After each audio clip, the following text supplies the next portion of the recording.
Lockdown में जिले के कुम्हारों के सामने छाया रोजी रोटी का संकट, दर्जनों मिट्टी बर्तन बनकर पड़े बेकार। आयुष मंत्री रामकिशोर कावरे ने पटवारी ट्रेनिंग स्कूल और मुलना स्टेडियम में बनाए जा रहे कोविड केयर सेंटर और कोविड अस्पताल का किया निरीक्षण। और शासन की योजनाओं का नहीं मिल पा रहा लाभ, गर्भवती महिला के परिजनों से मांगी गई अवैध राशि। नमस्कार, बालाघाट लाइव के इस बुलेटिन में आपका स्वागत है। मैं हूं आपके साथ आकाश। अब देखते हैं खबरें विस्तार से। कोरोना की दूसरी लहर का कहर जिले के कुम्हारों पर टूट पड़ा है, जिससे उनके घरों में चूल्हा तो जल रहा है, लेकिन मुसीबत से उनका जीवन यापन हो पा रहा है। हम बात कर रहे हैं जिले के 10 किलोमीटर दूर स्थित ग्राम लिंगा में निवासरत कुम्हारों के बड़े कुनबे की, जिन लोगों पर जब से कोरोना की दूसरी लहर आई है, लॉकडाउन लगा है। इस संबंध में जब कुम्हारों से बात की गई तो उनकी जुबान से निकला कि आमदनी 98 और खर्चा रुपया इस कारोबार में हो रहा है। जैसे मिट्टी महंगी और मुनाफा कुछ नहीं, जबकि सरकार के द्वारा सब लोगों के बारे में सोचती है, लेकिन आज तक कुम्हारों के बारे में कभी नहीं सोची। कोरोना की बीमारी की वजह से सभी ठप पड़े हैं, लेकिन फिर भी चाहेंगे कि जैसे कुम्हारों को मटके बेचने के लिए स्थायी एक जगह पे रखकर बेचने का मौका दिया जाए तो कम से कम अपनी रोजी रोटी चला सके। अच्छा, कारोबार पर कितना प्रभाव पड़ा है आप लोगों पे? कारोबार पर, धंधा पे, मौसम के हिसाब से भी और कोरोना की वजह से लोग अभी क्या आरओ चल रहा है तो मटके का असर थोड़ा पानी लोग कम ही कर रहे हैं, यूज कर रहे हैं। पिछले साल भी कोरोना लॉकडाउन था। हाँ, लॉकडाउन था। हाँ, तो कुछ लागत निकाल पा रहे हैं क्या? नहीं। परिवार चलाने में फिर क्या दिक्कतें जाती हैं? दिक्कतें वही है जो समझो, अब जहाँ पे 10 रुपए में काम चल रहा था उसको और कम में ये करना पड़ रहा है। मतलब आमदनी अभी भी नहीं बढ़ी है? नहीं बढ़ी। अभी तो पूरा जाम हो गया है धंधा। ये समय तो तरक्की नहीं, उनके बिक्री का रहता है। मौसम की रामनवमी के टाइम में बहुत ज़्यादा उनकी मांगे रहती है, लेकिन लॉकडाउन की वजह से उनकी बिक्री नहीं हो पा रही है। दुकान यानी शहर तक पहुंच नहीं पा रहा है माल, लॉकडाउन है। तो आपके परिवार में कितने लोग हैं? हमारे परिवार में तो 4 लोग हैं। अच्छा, तो कैसे इस समय परिवार का भरण पोषण हो रहा है, कैसे गुजारा हो रहा है? भरण पोषण तो ठीक तरह से हो नहीं पा रहा है। हमारा ईंट भट्टे का भी कारोबार है, वो भी नहीं चल रहा है अभी। अच्छा, ये बताएंगे कि ये जिस तरह से लॉकडाउन लग रहा है, पिछली बार भी लगा था, तो क्या सरकार की ओर से कुछ मदद मिली थी?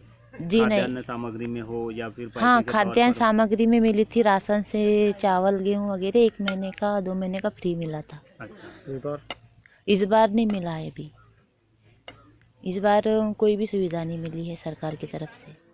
अभी का समय तो ऐसा है कि पहले से भी हमारा धंधा पिछड़ा था और इस लॉकडाउन की वजह से और ज़्यादा पिछड़ गया है, कोई धंधा ही नहीं हो रहा है अभी। क्या स्थिति है इस समय आप लोगों के काम धंधे की? अब काम धंधा तो चालू है, घर में अपना काम चलते रहता है, लेकिन बेच नहीं सकता आदमी, घर में पूरा माल जाम करके रखे हुए हैं हम लोगों ने। अच्छा, कितना रुपया फंसा हुआ है आप लोगों का इस बार? अभी तो 10,000 रुपये फंसा हुआ है हमारा, ज़्यादा नहीं फंसा हुआ है। पिछले बार भी हम लोग पूरे लॉस में रहे और इस बार भी अब फिर से लॉकडाउन लग गया। हम सोच रहे थे कि इस वर्ष का भी सीज़न मिल जाएगा हमको कुम्हारों को, और इस वर्ष का भी सीज़न हमारे को नहीं मिल पा रहा है। तो हम भी सोच रहे हैं कि हम क्या करें और क्या नहीं करें। सरकार की ओर से कुछ मदद मिलती है आप लोगों को? नहीं, सरकार की ओर से तो अभी कोई मदद नहीं मिलती है। अपना थोड़ा बहुत अपने घर में आते हैं, गिराई तो बेच देते हैं। अब धंधा काम चल रहता है अपना, थोड़ा धीरे धीरे। बाजार तो बंद ही है। बाजार बंद होने से क्या फर्क पड़ रहा है आप लोगों को? अभी है लकड़ी ईंधन का भी आफत होता है ना जी। अब ऐसा है, हम लकड़ी लेके खरीद के पकाते हैं, फिर वो पैसा जाम हो जाता है हमारा। सरकार से कोई मदद मिल रही? नहीं, सरकार क्या 4% देते, सरकार तो क्या देंगी हमको। मध्य प्रदेश शासन के राज्य मंत्री रामकिशोर कावरे ने आज पटवारी ट्रेनिंग स्कूल गायखुरी में बनाए जा रहे 100 बेड कोविड केयर सेंटर और मुलना स्टेडियम में स्वास्थ्य विभाग द्वारा बनाए जा रहे 90 बेड के कोविड अस्पताल का निरीक्षण किया। वहां की जा रही व्यवस्थाओं को देखा। पटवारी ट्रेनिंग स्कूल गायखुरी में महावीर इंटरनेशनल और सकल जैन समाज बालाघाट द्वारा मिलकर 100 बेड का कोविड केयर सेंटर बनाया जा रहा है। मंत्री कावरे ने निरीक्षण के दौरान निर्देशित किया कि कोविड केयर सेंटर गायखुरी और मुलना स्टेडियम में ऑक्सीजन सपोर्ट वाले बेड शीघ्र तैयार किए जाएं। जिले में कोरोना पॉजिटिव मरीजों के लिए पर्याप्त संख्या में बेड उपलब्ध रहने चाहिए। केंद्र सरकार और राज्य सरकार के द्वारा देश की जनता के लिए स्वास्थ्य से संबंधित बीमारियों के लिए और अनेकों योजनाएं निकालकर जनता को लाभ पहुंचाने के उद्देश्य से लाखों रुपए खर्च कर रही है, लेकिन शासन के कर्मचारियों के द्वारा खुलेआम गरीब जनता को लूटा जा रहा है। ऐसा एक मामला जनपद पंचायत परसवाड़ा के अंतर्गत प्राथमिक स्वास्थ्य केंद्र उखवा का सामने आया है, जहां एक गर्भवती महिला को डिलीवरी कराने के लिए प्राथमिक स्वास्थ्य केंद्र उखवा में भर्ती कराया गया था, जिसे डिलीवरी होने के बाद महिला के पति से ANM लक्ष्मीदीप ने 500 रुपए लिए। वहीं आशा कार्यकर्ता द्वारा 200 रुपए लिए गए और जननी एक्सप्रेस के ड्राइवर ने घर पहुंचाने के नाम पर 100 रुपए ऐंठ लिए। बुलाया था। अच्छा, एम्बुलेंस वाले ने साइन किया। हाँ 100 रुपए लिया। अच्छा, दो का और 300 दो का। अच्छा, जितने पैसे की मैं 1000 रुपए लाया था यहाँ। ठीक। मैडम को 100 दिए, 500 दिया। कौन मैडम को दिए 500? मैडम का नाम मालूम। कहा क्या करती हो मैडम? डिलीवरी करती ना दिया। डिलीवरी करती है। हाँ। कब दियो 500? सवेरे सवेरे सवेरे दियो 500 रुपए। हाँ। कौन कौन से पैसे दिए उस समय? मेरी वाइफ भी थी। अच्छा, क्यों जी दिए 500 रुपए नर्स को? अच्छा, नर्स ने 500 रुपए ली और ऑटो वाले ने लिया, उसने गाड़ी वाले ने साइन किया 100 लिया। अच्छा, और अभी यहाँ लेने आया जी। अच्छा, तो वो 300 रुपए मांग रहा था। अच्छा, तो मैंने बोला मंडवा जा रहा छोड़ दो। ठीक। तो और बोले 100 दो, 100 दे रहा था। अच्छा, फिर मैं और 200 दो कहता। अच्छा, 400 रुपए ले रहा था। अच्छा, तो आपने फिर नहीं दिए? 100 दे रहा था मैं। आपने नहीं दिए ना पैसे? नहीं। तो उसने गाड़ी से उतार दिया। तो यहाँ पे जो थे ना, भाई क्या बोल रहा है, उसने गाड़ी से उतार दिया ना? हाँ ना, नहीं ले गया ना आपको? इन्हें हमको खिचखिचान कर दिया, ड्राइवर पैसा नहीं मांगा। नहीं, हाँ, किसने पैसा मांगा? वो ड्राइवर पैसा ले लिया। हाँ, उठा भी लगा लिया। काय का ड्राइवर है वो? ये यहाँ का सरकारी ड्राइवर, हमारे को भी मालूम दिया। एम्बुलेंस का? हाँ, एम्बुलेंस। हाँ, तो कितना पैसा लिया? 100 रुपए ले लिया। और किसने लिया? और 200 रुपए देकर। नहीं, और किसने पैसे लिया? नर्स को दिए 500। 500 रुपए। उसके साथ में जो रोटी दिए 100। अच्छा, अच्छा, और जो हमारे साथ आती सहायता उसको दिए 200। अच्छा, किसने दिया ये सब पैसे? नर्स को दिए 500। किसने दिया बोल रहा हो? हमने दिए। तुम्हारे घर का डिलीवरी का केस है? तुम कहाँ रहते हो? कोंडी। सवेरे 6 बजे की बात है? हाँ। अच्छा, एक और डिलीवरी उससे पैसा लिए हमने। कितना लिए? 500। कहाँ की है वो? लड़का हुआ उसको क्या की है वो बताएंगे और कहाँ की। अच्छा, तुम्हारे पत्नी का क्या नाम है? पत्नी बहन की डिलीवरी। अच्छा, क्या नाम है उनका? उनका लक्ष्य होया। देश के अधिकतर स्थानों में कर्फ्यू, बंदिशों और लॉकडाउन की सुगबुगाहट से घबराए प्रवासी मजदूरों के लौटने का सिलसिला एक बार फिर शुरू हो गया है। रेल और सड़क मार्ग से भारी संख्या में मजदूर वापस आ रहे हैं। देश भर से गोंदिया में आने वाली ट्रेनें प्रवासी श्रमिकों से भरकर चल रही हैं। इसके अलावा मध्य प्रदेश, महाराष्ट्र बॉर्डर रजेगांव रोड पर महाराष्ट्र और आंध्र प्रदेश के नंबरों की ऑटो और टैक्सी की आमद भी नजर आने लगी है। श्रमिकों का कहना है कि महाराष्ट्र में बढ़ते कोरोना संक्रमण की वजह से उनका काम धंधा छिन गया है। इसके अलावा उन्हें लॉकडाउन पिछले साल की तरह लंबा चलने की आशंका है। ऐसे में उन्हें अपने घरों पर पहुंचना जरूरी लगा।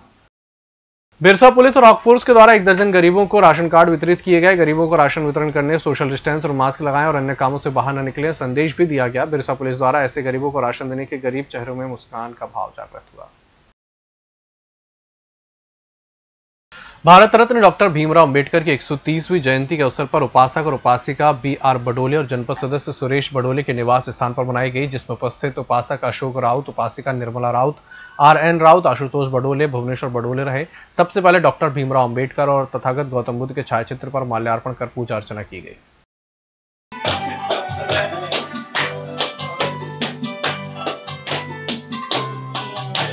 कोरोना संक्रमण से मृत्यु होने पर उनके परिजनों को केंद्र सरकार द्वारा 4 लाख रुपए मुआवजा राशि देने की घोषणा की गई थी, लेकिन कोविड-19 से मौत होने के बाद भी मृतक के परिजनों को सरकार द्वारा मुआवजा राशि नहीं दी जा रही है। जिला कांग्रेस कमेटी उपाध्यक्ष शेषराम रांगडाले ने पत्रकारों से चर्चा में कहा कि 1 वर्ष बीत जाने के बावजूद आज तक किसी भी कोरोना मरीज को मृत्यु होने के बाद कोई राशि भुगतान नहीं की गई।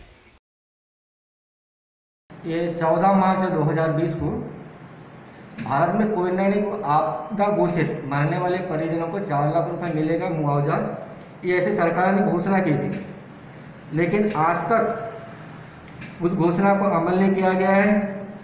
और राज्य आपदा प्रतिक्रिया कोष SDRF के तहत सहायता प्रदान करने के उद्देश्य से कोविड-19 को एक आपदा के रूप माना गया है।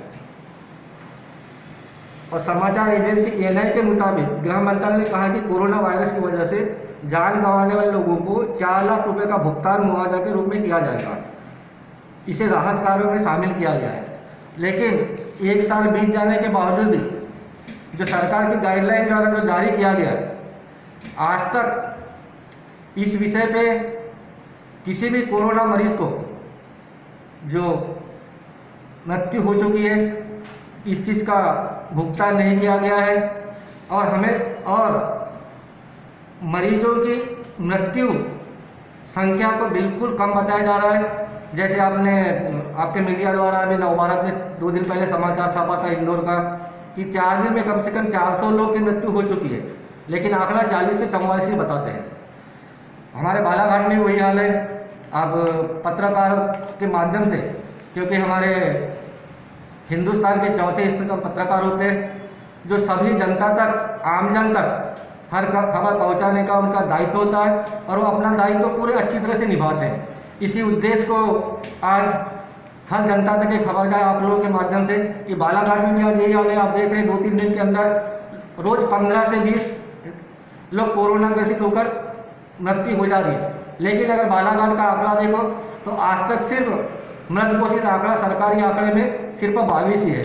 तो मेरा यह कहना है कि जो भी कोरोना से, जैसे अपने महाराष्ट्र हो, रायपुर हो, नागपुर हो, गोंदिया हो, जहाँ भी कोविड का इलाज कराते हैं बालाघाट के रहवासी, वो अपनी कोविड रिपोर्ट संभाल के रखें, क्योंकि इस अभियान को और हम आगे चलाएंगे और मीडिया के माध्यम से हर गांव जाके इसका बायोडाटा इकट्ठा करेंगे कि सबको मुआवजा मिले। और 14 अप्रैल 2021 को प्राप्त रिपोर्ट के आधार पर जिले में 144 मरीजों के सैंपल कोरोना पॉजिटिव पाए गए। इस प्रकार जिले में कोरोना के एक्टिव केस बढ़कर 915 हो गए हैं। मुख्य चिकित्सा एवं स्वास्थ्य अधिकारी डॉक्टर मनोज पांडे ने बताया है कि बालाघाट जिले में 14 अप्रैल तक कुल 4539 मरीज कोरोना पॉजिटिव हैं। 3602 मरीज ठीक होकर घर जा चुके हैं और 29 मरीजों के ठीक होने पर उन्हें आज डिस्चार्ज किया गया। वहीं 22 मरीजों की मृत्यु हो चुकी है। इस बुलेटिन फिलहाल इतना ही। इसी के साथ मुझे दीजिए इजाजत। नमस्कार।